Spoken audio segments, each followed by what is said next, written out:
tuliskan itu sudah tercantum di sini. Ya. Bismillah. Waalaikumsalam warahmatullahi wabarakatuh. Ustadz, mohon pencerahannya. Ini sudah cerah situasi, cuaca sudah bagus. Mengenai peringatan Maulid Nabi Muhammad SAW, apa hukumnya? Dan bagaimana kalau umat Islam memperingatinya? Terima kasih atas pencerahannya. Waalaikumsalam warahmatullahi wabarakatuh. Baik, saya ingin kita paham dulu akar persoalannya.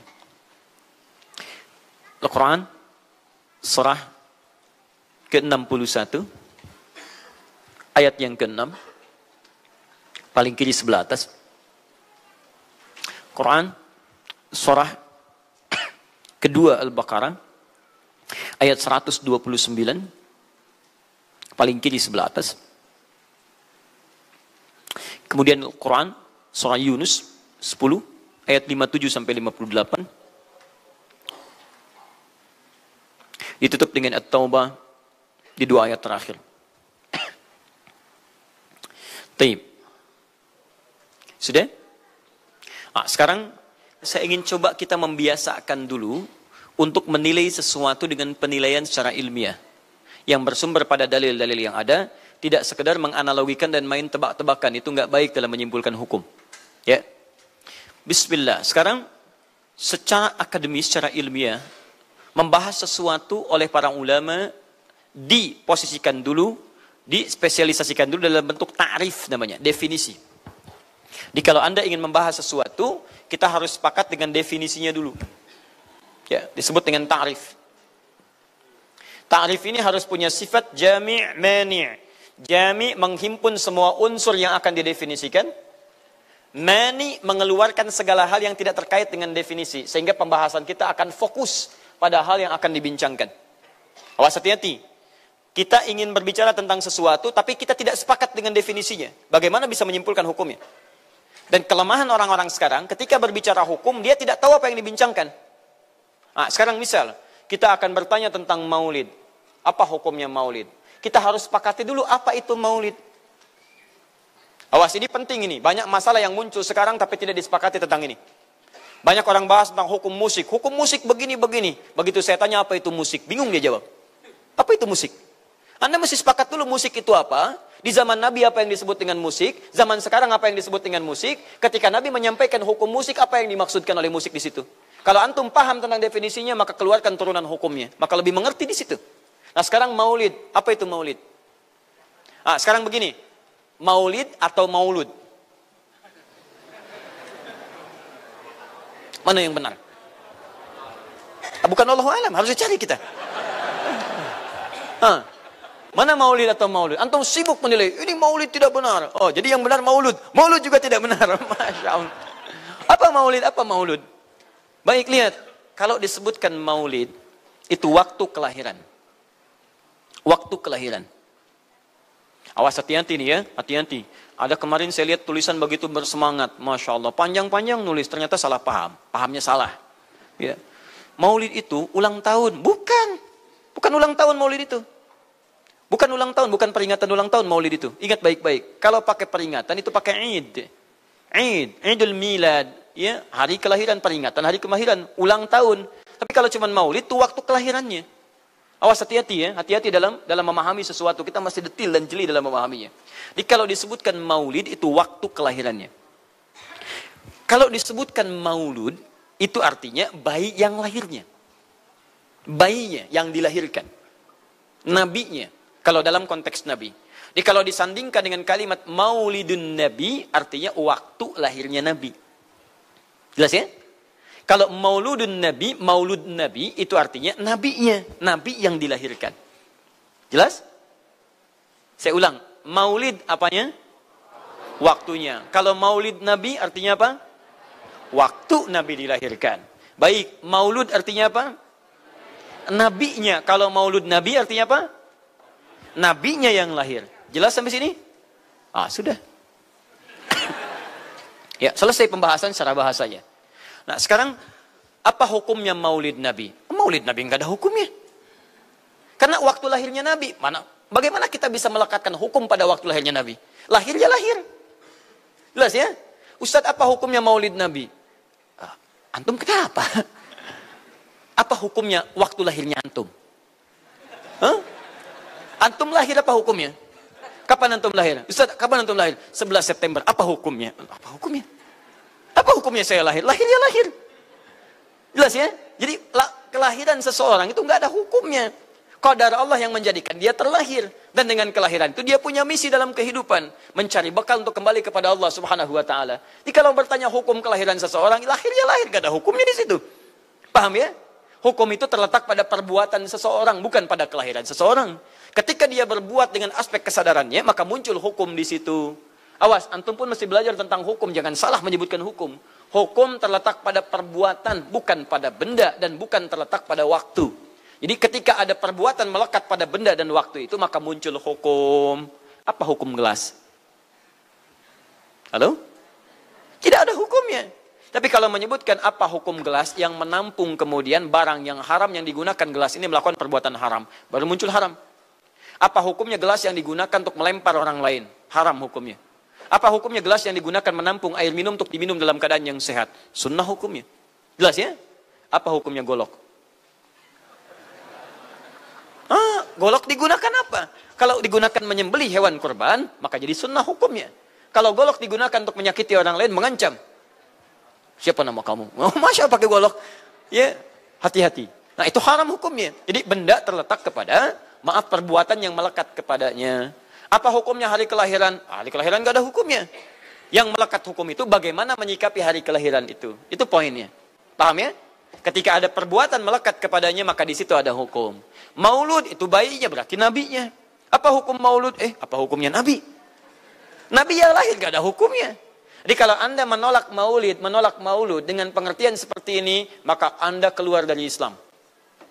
Kalau dalam hukum seperti ini, saya menentang maulid Nabi, berarti Anda menentang kelahiran Nabi SAW. Saya menentang maulud Nabi, berarti Anda berhadapan dengan Nabi, Anda musuh Nabi. Jadi kalau Anda dimaksudkan dengan kata maulud dan maulid, Anda tidak bisa menentangnya, bisanya menerima. Saya menerima. Menerima. Kenapa? Karena dalam pengertian bahasa, maulid itu artinya waktu kelahiran. Maulud artinya nabinya. Jangankan saya, siapa saya dibandingkan Nabi Isa alaihissalam? Nabi Isa itu hidup 600 tahun sebelum Nabi Muhammad SAW dilahirkan. Nabinya belum ada. Nabi Isa sudah ada. Tiba-tiba, umatnya menduga, Nabi terakhir itu Nabi Isa. Karena Nabi Isa punya sifat yang mirip di ramalan kitab, yang mengatakan Nabi terakhir itu punya sifat baik dengan masyarakat lingkungan sosialnya. Dan Nabi Isa itu lembut luar biasa. Jangankan pada manusia, pada hewan pun itu lembutnya luar biasa. Jalan dengan muridnya. Di perjalanan kemudian ada aliran anak sungai melihat bangkai hewan. Sudah jadi bangkai, baunya luar biasa. Kata muridnya, guru, bau sekali bangkai ini. Kata Nabi Isa alaihi salam, Al-Masih, yang disebut oleh sementara orang dengan Yesus, itu Nabi, bukan Tuhan. Nabi beliau mengatakan, kata Nabi Isa, perhatikan, begitu putih sekali dan bersih giginya. Kata muridnya, Tuan Guru, kenapa Anda mengatakan demikian? Kata Nabi Isa, karena manusia hanya akan menyampaikan apa yang ada dalam benak pikirannya.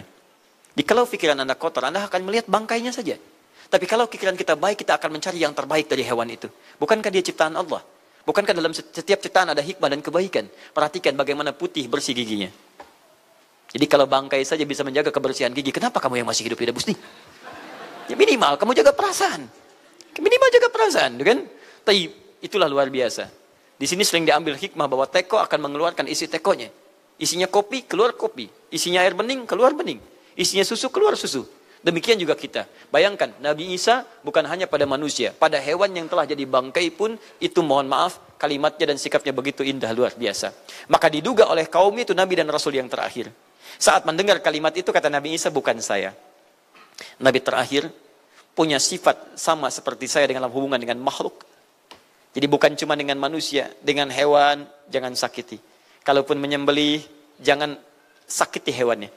Makanya Nabi ini akan memberikan isyarat-isyarat yang sangat indah. Masya Allah. Pada tumbuhan, dia jaga. Tapi Nabi yang terakhir ini punya keunggulan yang tidak bisa disaingi oleh Nabi-Nabi lainnya. Apa itu? Ibu bapak sekalian, tingkat kedekatannya dengan Allah luar biasa. Ibadahnya luar biasa. Dalam bahasa Arab, tingkat kebaikan yang terkait dengan makhluk secara sosial, itu kalau satu kebaikannya disebut dengan Mahmud. Tapi kalau banyak kebaikannya disebut dengan Muhammad. Muhammad. Tapi kalau hubungan dengan Allah, ya dengan Khalik, Kalau punya tingkat hubungan yang baik, satu sisi saja disebut hamid namanya. Hamid. Antum rajin tahajud, tapi belum konsisten puasa sunnah. Maka antum namanya hamid. Perempuannya hamidah. Misal ada perempuan namanya Wanda, pakai hamidah. Wanda hamidah. Ya. Itu artinya yang dekat dengan Allah. Jadi kalau ada yang namanya Wanda hamidah, jauh dari Allah. Ya. Kemudian pendapatnya menyimpang dari ketentuan Allah, mesti diingatkan. Anda hamidah. Anda dekat dengan Allah. Maka tidak layak mengeluarkan statement yang tidak sesuai dengan hukum-hukum Allah subhanahu wa ta'ala. Ya. Hamid. Awas, Hamid, nama anda Hamid.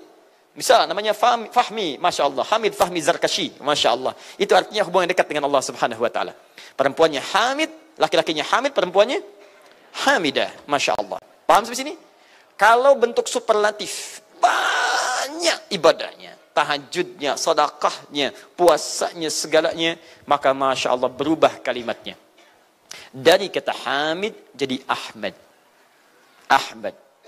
Maka Nabi Isa tidak menyebutkan kalimat Muhammad, tapi menyebutkan kalimat Ahmad.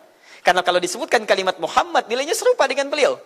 Punya nilai kebaikan yang sama. Nabi Isa baik pada hewan, Nabi Muhammad baik pada hewan. Kata Nabi, lihat, kalau Nabi Isa sudah jadi bangkai. Nabi Muhammad ketika hewan akan disembelih pun, disembelih. Kata Nabi, jangan sakiti dalam penyembelihannya. Tajamkan dulu pisaunya. Ketika menyembelih, jangan lakukan berkali-kali. Kata Nabi, tajamkan, begitu anduk kemudian sembelih, seketika selesai. Cari urat yang membuat cepat darahnya keluar. Nabi itu. Dan dalam menajamkan itu, antum jangan memperlihatkan depan hewannya. Tidak boleh. Kandidat selanjutnya, siap-siap ya. Masya Allah, tidak boleh. Awas saat kurban tuh. Kadang suka lupa antum tuh. Ya dibawa sini, ini masih begini-begini tuh. Itu menyakiti hewan secara psikologis. Nggak boleh, nggak boleh. Ya, awas ya. Tayyib. Tumbuhan, lihat. Tumbuhan. Nggak boleh dalam keadaan perang. Perang itu kan luar biasa dahsyat. Emosi memuncak, segalanya ada. Tapi Nabi katakan, jangan rusak tanaman. Dahsyat, cuma dalam Islam. Itu yang 212 tahun lalu itu, Masya Allah, nggak ada yang nginjak rumput, nggak injak macam-macam. Ya, itu yang kameramen yang nginjak rumput tuh. Ya, kameramen nginjak rumput tuh. Yang kameramen begitu diinjak, dimunculkan di media gitu kan. Wah, tapi lihat betapa rapi, bersih. Itulah Islam. Tapi jangan cuma 212 saja. Ya, 312, 412, 484 dan sebagainya. Jadi, semua yang ada setiap hari kita jaga. Ada tumbuhan, jaga. Yang praktekkan negara lain. Di New Zealand ada tumbuhan, antum sedang ngidam. Papa pengen daun itu, tunggu sampai jatuh. Nggak bisa diambil. Begitu diambil, denda. Padahal yang punya teorinya Islam. Tapi hubungan dengan Allahnya itu bukan Muhammad, tapi Ahmad. Makanya Nabi Isa mengatakan, wa mubasysyira bi rasulin ya'ti min ba'di ismuhu Ahmad. Saya kasih kabar gembira. Rasul terakhir bukan saya. Tapi seseorang yang nilai ibadahnya lebih daripada saya. Jaminan surganya sudah ada. Bahkan turun surah kepadanya. Inna a'tainakal kautsar. Dirinya dijaga dari kesalahan, maksum. Sifatnya luar biasa baik. Tapi itu tidak menghentikan dia untuk mendekat kepada Allah dengan sifat yang luar biasa. Kata Sayyidah Aisyah di Al-Bukhari, nomor hadis 2010 sampai 2012. Ya Rasulullah, alam takun ma'suban. Alam takun madmunan. Lima hakadha. Kenapa sampai bengkak-bengkak begini anda tahajud? Bukankah anda dijamin masuk surga? Dijaga dari kesalahan. Apa kata Nabi? Afala akunu abdan syakura. Apa aku nggak boleh jadi hamba yang bersyukur kepada nikmatnya Allah subhanahu wa ta'ala. Tahajudnya sampai bengkak. Nabi, Rasul, ahli surga. Dijaga dari kesalahan. Tidak ada hisabnya. Masih mau tahajud sampai bengkak kakinya. Ditanya oleh istrinya, kenapa sampai begini? Kata beliau, ringan saja. Nggak boleh aku bersyukur. Masya Allah. Ada orang Nabi bukan, Rasul bukan. Surga belum ada jaminan. Amal berantakan, hisab menegangkan. Masya Allah. Bangun, mata bengkak. Kaki biasa. Tahajud tidak subuh lewat. Ini Masya Allah. Cita-cita surga Firdaus. Luar biasa. Makanya Nabi Isa mengatakan Ahmad bukan Muhammad. Dan ini bukan isyarat Nabi baru. Karena nama yang melekat pada Nabi terakhir semuanya sifat. Bukan nama zat. Ini bukan melegalkan ada seorang bernama Nabi baru datang kemudian namanya Ahmad. Bukan. Kata Nabi, saya Nabi terakhir. La Nabi ya ba'di, nggak ada Nabi setelah saya. Jadi nggak ada istilah Ahmadi. Pengikut Ahmad nggak ada. Ya, dalam arti pengikut Nabi Muhammad sallallahu alaihi wasallam. Yang jadi clue persoalan kita terkait dengan pertanyaan ini, Anda bisa bayangkan, Nabi Isa 600 tahun sebelum lahirnya Nabi Muhammad sallallahu alaihi wasallam. Perhatikan, ikutan bahagia dengan kelahiran Nabi. Sampai kebahagiaannya diungkapkan pada umatnya. Saya kasih kabar gembira ya. Nggak mungkin orang kasih kabar gembira perasaannya sedih. Kenapa saya kasih kabar gembira? Nggak ada. Kasih kabar gembira itu dalam keadaan bahagia hatinya. Kalaupun menangis, tangisan kebahagiaan. Anda bisa bayangkan, Nabi, Rasul, mukjizatnya hebat. Sekali usap, penyakit sembuh. Menghidupkan orang mati, keduanya dengan izin Allah subhanahu wa ta'ala. Bahagia dengan kelahiran Rasul sallallahu alaihi wasallam. Antum nabi bukan, rasul bukan. Maaf, tidak punya mukjizat seperti Nabi Isa. Mayat dipanggil-panggil nggak bangun, diusap penyakit makin sakit. Tuh, lalu antum tidak bahagia dengan kelahiran Nabi, antum siapa? Nabi Isa aja bahagia, masa antum bukan Nabi tidak bahagia? Dan hebatnya, ada orang bisa bahagia, nabinya belum lahir. Biasanya sifat bahagia dalam kelahiran itu setelah bayinya lahir, bukan sebelum lahir. Alhamdulillah, alhamdulillah. Akhi, kenapa antum? Alhamdulillah, saya punya anak laki-laki, namanya Abdurrahman. Kapan? Nanti setelah menikah. Ini Masya Allah. Nikah aja belum, kenapa bisa memberikan kabar gembira? Antum kenapa, akhi? Itu lihat, akhi boy tiba-tiba seperti itu. Orang bingung. Akan bubar pengajian kalau ustadznya begitu. Ya. Jadi mustahil ada orang memberikan kabar gembira ketika bayinya belum lahir. Tapi kemuliaan Nabi Muhammad SAW menjadikan seorang Nabi Isa belum lahir, nabinya sudah merasakan gembira dan memberikan kebahagiaan pada umatnya. Kalau bukan Nabi Muhammad, mustahil. Ada kemuliaan tersendiri bagi Nabi Muhammad SAW. Setiap Rasul menantikannya. Nabi Isa menantikan. Masa antum tidak menantikan itu? Jadi kalau ada orang menolak maulid dalam arti waktu kelahirannya, maka dia telah ingkar pada Nabi Muhammad SAW. Maulud Nabi Ibrahim AS. Antum kenal Nabi Ibrahim? Oh, Masya Allah. Luar biasa.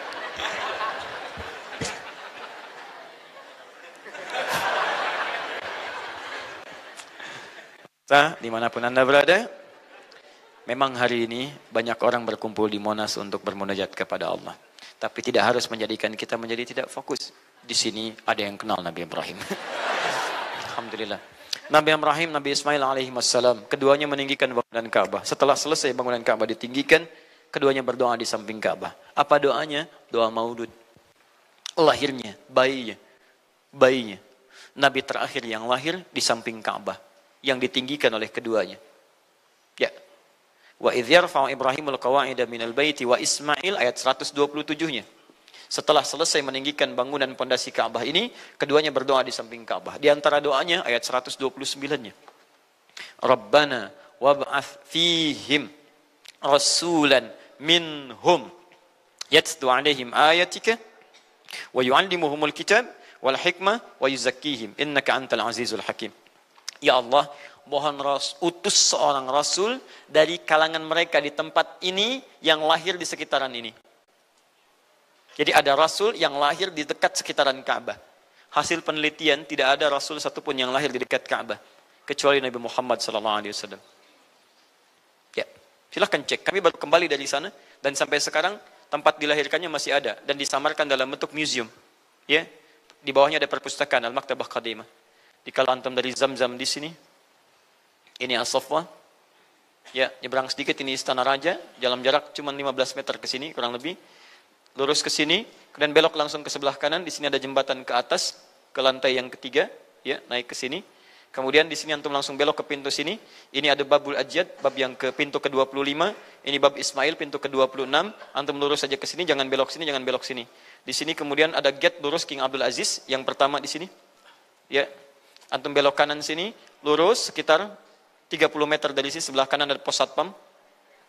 Di atas pos satpam ada kamera CCTV 1. Dari sini antum jalan sampai ujung, di ujung sini, dari sini ke sini ada 35 kipas di atas. Pas di ujung sini. Kemudian ambil lurus ke sini, di sini ada bab Ali, ini masih dibuka, babus salam ini ditutup, di sini sebelumnya babun Nabi. Kemudian ambil tarik garis lurus dari babus salam ke sini, dari jarak sini ujung ke sini. Ya, ada sekitar 200 meter ke ujung sinilah, di sini ada bangunan warna krem di sini. Di sampingnya ada tempat ngambil air Zam-Zam dengan menggunakan keran. Jadi kalau punya girigen, ingin ngambil banyak, jangan nyusahin orang ngambil di misalnya di termos-termos yang besar itu. Ngambil dari sini, itu ada keran langsung dan gratis di situ. Ya, beli kompannya sekitar 5 real, antum ambil dari situ, masukkan airnya, bisa bawa ke hotel. Isi kapan bolak-balik di sini. Sampingnya persis, ini tempat Nabi dilahirkan. Ini maulud Nabi, bayinya lahir di sini. Ya, bayinya lahir di sini. Cuman disamarkan oleh pemerintah kerajaan Arab Saudi supaya tidak dikultuskan tempat ini. Karena begitu pernah ada yang tahu ini, banyak salah ibadah. Kan Ka'bahnya di sini, sholatnya ngadep ke sini. Betul Pak, Bu, pernah terjadi. Makanya kalau antum lihat dari ujung saya sudah kelihatan, dari ujung sudah ada di sini warna biru.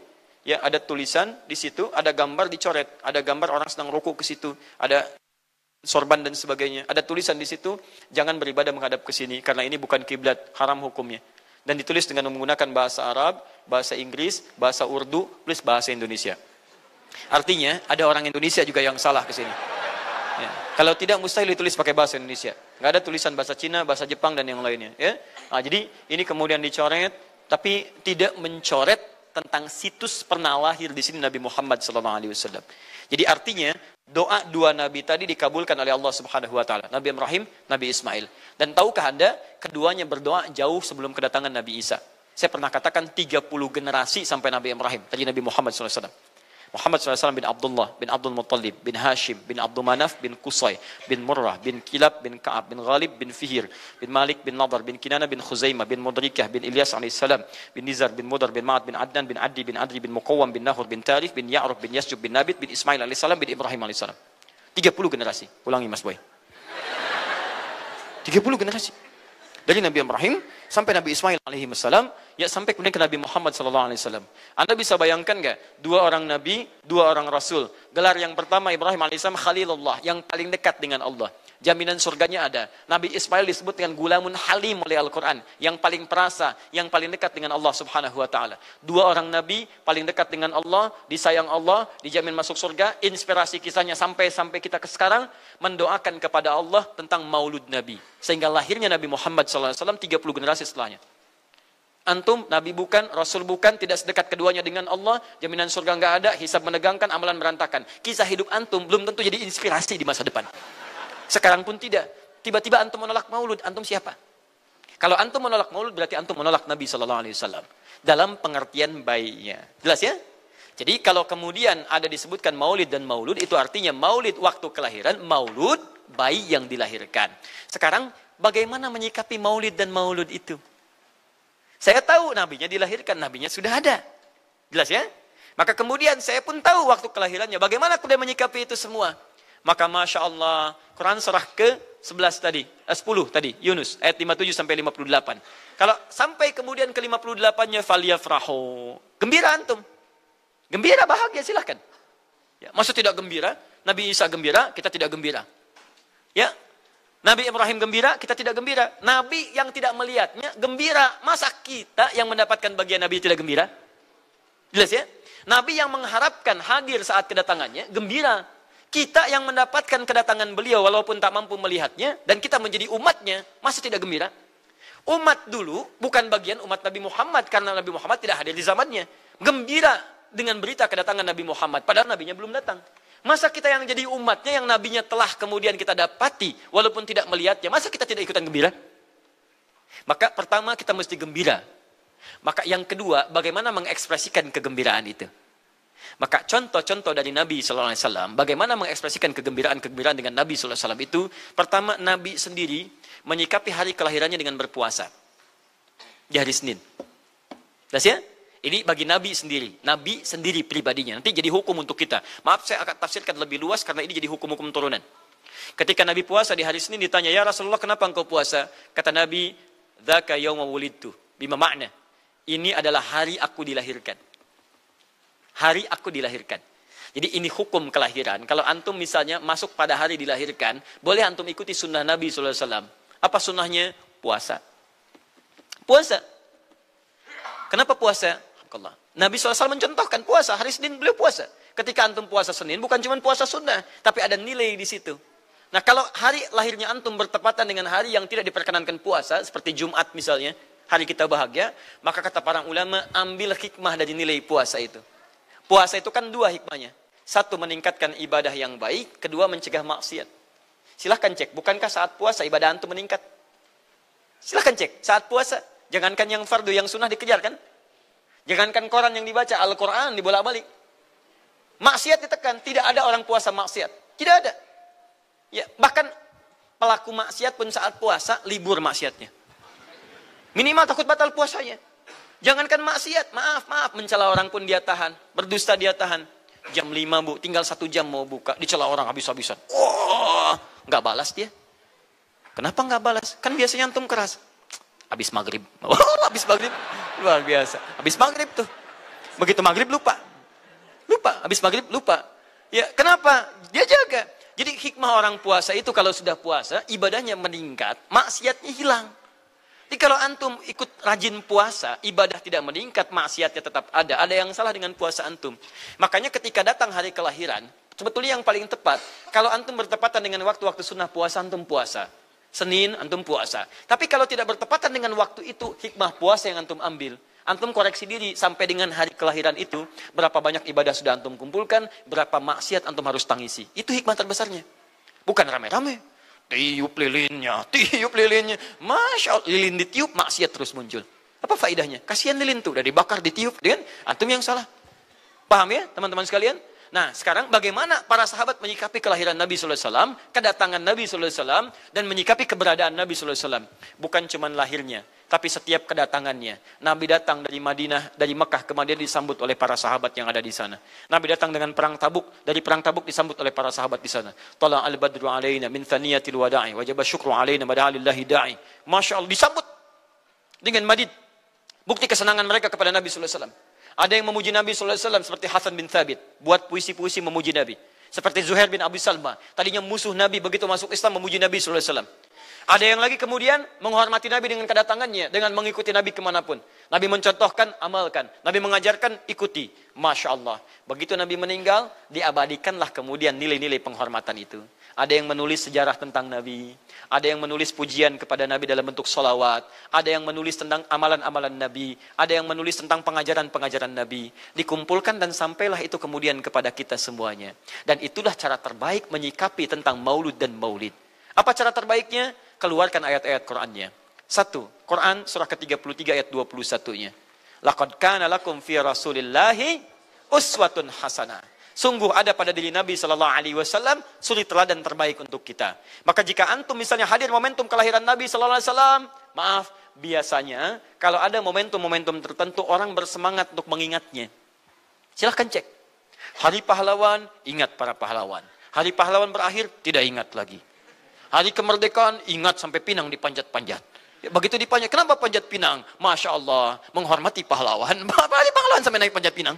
Luar biasa. Ada yang tarik tambang, ya, menghadirkan energi para pahlawan. Antum bisa bayangkan, momentumnya ada, begitu hilang itu semua, tiba-tiba hilang lagi kemudian ingatan kita. Artinya, selalu ada momentum untuk mengajak kita mengingat sesuatu. Begitu Ramadan, ingat lagi amalan. Hilang Ramadan, hilang lagi kemudian amalan.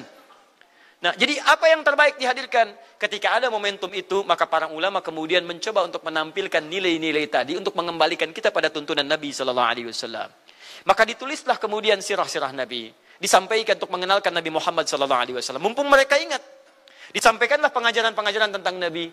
Disampaikan ada pujian-pujian salawat kepada Nabi. Kalau yang dimaksudkan tentang nilai-nilai ini, maka dari dulu sudah ada. Sudah ada. Dan yang sudah ada ini tidak dibatasi dengan waktu. Bukan muncul Rabiul Awal saja.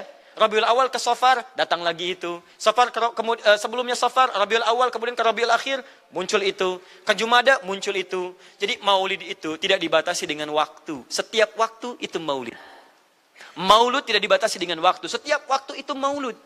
Tapi kalau ada momentum bersamaan dengan waktu kelahirannya, kemudian kita hidupkan untuk mengenal kepada Nabi, dalam bentuk yang tadi disunahkan dalam Al-Quran dan Sunnah, itu tidak ada masalah. Yang ada masalah itu adalah ketika menghadirkan hal-hal yang bertentangan dengan Al-Quran dan Sunnah Nabi SAW. Misal, maaf, dulu orang sudah terbiasa mengkaji tentang Nabi, menyampaikan risalah Nabi. Kemudian diisi misalnya, maaf dengan hal-hal yang bertentangan dengan keadaan-keadaan Nabi. Misal, saya ingin mengajarkan tentang Nabi, tapi ketika mengajarkan tiba-tiba mengatakan, pada saat ini Nabi pun datang bergabung bersama kita. Itu yang tidak kita sepakati. Jelas ya? Misal yang kedua, antum nih, mohon maaf, kerja di instansi. Bertepatan dengan Maulid Nabi, kita adakan peringatan. Padahal antum cuma ingin mengeluarkan anggaran saja dari situ. Itu bid'ah. Bid'ah. Mengeluarkan anggaran, sekedar hanya ingin dapat anggaran untuk dalam momentum Maulid Nabi, itu yang bid'ah. Maulid bukan makan-makan. Jadi kalau antum mengadakan Maulid Nabi hanya sekedar untuk makan-makan, itu yang bid'ah. Tapi kalau antum ingin belajar menghadirkan momentum itu untuk mengisi ta'lim, sama aja dengan ta'lim kita sekarang. Apakah ada hadis Nabi mengatakan taklim khusus di hari Ahad jam 8 pagi sampai jam 10? Tidak ada. Jadi taklim kita bid'ah ini. Jadi kalau antum pahami setiap yang tidak ada contohnya itu bid'ah, Masya Allah, maka akan ada banyak bid'ah dalam kehidupan. Mushaf itu bid'ah, karena nggak ada contohnya zaman Nabi SAW. Antum dari ujung kepala sampai ujung kaki itu bid'ah, karena antum tidak ada di zaman Nabi SAW. Ya, jadi jangan langsung menilai bahwa setiap maulid itu bid'ah. Bukan. Kalau momentum itu ingin diisi dengan taklim, ingin memperkenalkan Nabi, ingin mengajarkan syariat-syariat Islam, maka itu tidak ada masalah. Itu mengamalkan petunjuk-petunjuk ayat, bukan mengkhususkan di waktu itu, bukan. Karena taklim itu dibuka di setiap waktu, tapi menjadikan waktu itu untuk momentum, karena setiap orang sedang ingat Nabi pada saat itu. Das ya? Kapan lagi kita mendapati orang ingat Nabi? Maka ajarkan itu dan pesankan pada saat itu. Teman-teman, jangan cuma pada waktu ini ya. Setiap waktu kita amalkan ingatan kita kepada Nabi sallallahu alaihi wasallam. Makanya saya kalau diundang, Ustadz ada maulid Nabi, saya datang untuk ceramah. Untuk menyampaikan pesan-pesan terkait dengan Nabi sallallahu alaihi wasallam. Adapun masalah ritual-ritual saya tidak ikutan. Makanya paham, begitu saya datang pas ceramah. Saya berikan ceramahnya. Nabi begini, apa itu maulid? Allahu alam. Bukan Allahu alam, kan antum bikin spanduknya di sini. Apa itu maulud? Maulud. Bukan maulud. Maulud itu begini, maulid itu begini. Ketika kita terangkan, kita sampaikan, Masya Allah. Antum tahu apa yang terjadi? Mereka mulai sholat dengan baik, masjidnya mulai ramai. Besoknya tidak ada ramai-ramai lagi. Begitu ada maulid, ceramah lagi. Ternyata ceramahnya nggak sampai maulid lagi. Besoknya ceramah lagi. Ahadnya ada waktu taklim. Dan itulah cara terbaik untuk memberikan penjelasan kepada masyarakat untuk mencintai Rasulullah Sallallahu Alaihi Wasallam. Paham ya? Jangan seketika, ini maulid bid'ah, Masya Allah. Antum tuh bid'ah dari kepala sampai kaki. Ya. Saya luar biasa kesal. Kadang ada orang bikin perbandingan begini. Maulid Nabi, maulid. Zaman Nabi tidak ada coret. Zaman sahabat tidak ada coret. Zaman tabi'in tidak ada coret. Zaman ini ada. Lalu diserupakan yang ikut-ikut ke sini. Antum kalau mengamalkan hukum seperti ini fatal. Zakat pakai beras. Zaman Nabi coret. Zaman sahabat coret. Ya, zaman tabi'in coret. Zaman ulama coret. Zaman antum ada bid'ah antum. Cara menyimpulkan hukum bukan seperti ini. Lihat turunannya, lihat dalilnya, lihat pemahamannya, lihat turunan-turunan fikihnya. Ya, bagaimana bisa zakat pakai beras ini jadi? Padahal contoh nggak ada, dalil nggak spesifik. Ayo coba temukan, Nabi zakat pakai beras, temukan. Kalau antum menemukan, Masya Allah, saya bermohon kepada Allah supaya Allah mempercepat hajinya antum dan masuk surga tanpa hisab. Tiap hari saya doakan. Tidak cukup dengan amin, cari dulu. Cari di setiap hadis Nabi zakat pakai beras. Saya sampaikan pada antum, sampai kiamat kurang 2 hari, antum nggak akan temukan. Sehari lagi buat sadar, ngapain nyari? Ya. Karena Nabi tidak pernah bersentuhan dengan beras. Silakan cari di kitab hadis palsu pun, sepalsu-palsunya nggak akan ditemukan. Capek pemalsu hadis mengarang hadis palsu tentang itu. Nggak akan didengar, nggak akan dilihat. Kenapa? Karena tidak ada. Ya, kata Muawiyah, hadza irtun, itu makanan pokok. Nabi zakat pakai kurma, pakai gandum. Ya, lihat, karena itu makanan pokoknya. Makanya setiap makanan pokok yang digunakan, kata para ulama, mendekati kaidah usul fikihnya. Lihat, kaidah usul fikih diambil di sini. Setiap yang punya keserupaan dengan itu, sekalipun teksnya tidak jelas langsung menunjuk, itu ada isyarat, namanya qarinah namanya. Kalau ada isyarat menunjukkan kepada itu, maka boleh digunakan sebagai alternatif lain dari makanan pokok yang tidak didapati di masa kita dengan generasi yang berbeda. Tapi kalau makanannya sama di setiap generasi, dia zakatnya pakai itu. Makanya orang Arab sampai sekarang pakai kurma, ada yang pakai gandum. Kita makanan pokoknya bukan itu. Antum makanan pokoknya apa? Beras, Masya Allah, beras. Baik pemirsa, beras itu makanan pokok bagi hewan yang bertembolok ya. Ayam, bebek itu beras. Baik, makanan kita nasi. Dan nasi bersumber dari beras. Baik, nasi bersumber dari beras. Jadi kalau kita ingin zakat pakai beras, boleh tidak? Nah, lihat bagaimana cara pendekatannya. Dalil belum ditemukan aslinya. Seperti maulid tadi, menyikapi dengan taklim macam-macam, nggak ada nas aslinya. Tapi qarinahnya ditemukan, sama-sama makanan pokok, sama-sama taklim, sama-sama meminta untuk ikut ajaran, sama-sama mereka ingat tentang Nabi SAW. Maka semua hukum itu kita terapkan, jadilah hukum terapan dalam kehidupan kita. Paham? Dan itu tidak disebut dengan bid'ah. Jelas ya? Bid'ah. Alhamdulillah. Tapi kalau yang rame-rame tadi, yang tidak jelas ya, hanya menghabiskan anggaran, makan-makan tidak karuan, meyakini ini itu dan sebagainya, saya tidak sepakat dengan itu. Saya tidak sepakat. Allah Ta'ala alam bisawab.